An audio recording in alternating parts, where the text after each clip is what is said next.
Buenos dias, everybody. I hope you're all doing well and in great spirits. I'm drinking some tea in my little mug that says, "Live the life you imagine." It's got a mermaid on it. Along those lines, this is Ralph Barboza, part 2. So, in the first video I made, I mentioned that when people would tell him, "You're the next George Lopez," he didn't take solace in that.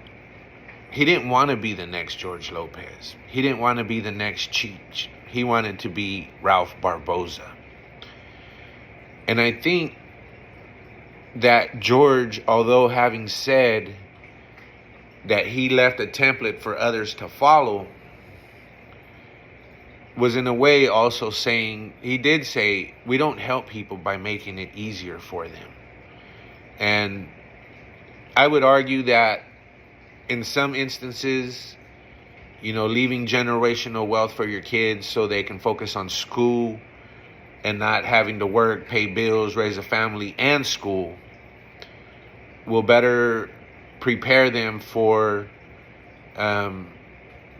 a white-collar career if that's what they're seeking. And it's not even that it might better prepare them, but they'll be able to take advantage of internships and the like, which exposes them to people and makes them familiar so that they can get in there. But that's not the point of this video. So there's a story of King Arthur and the Roundtable and his knights. And when they see the golden chalice, they're going to go on their adventure into the forest. And the forest represents the unknown.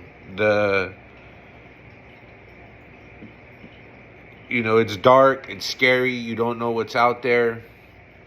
But you have to go into it to find out who you are.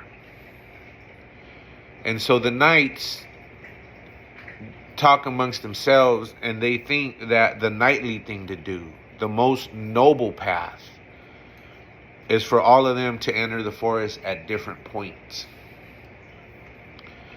And if they all entered at the same point, they were following someone else's path and not their own.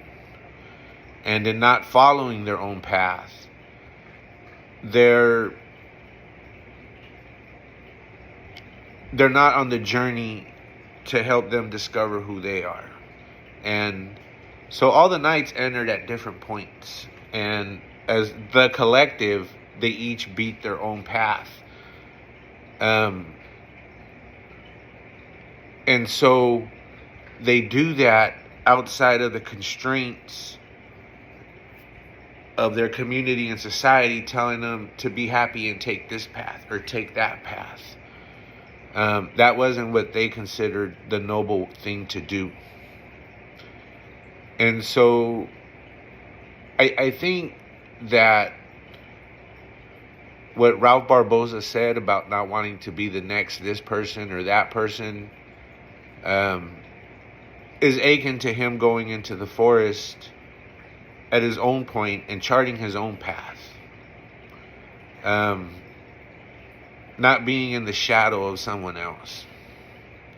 And again, I think that's pretty admirable. Have a good one, y'all.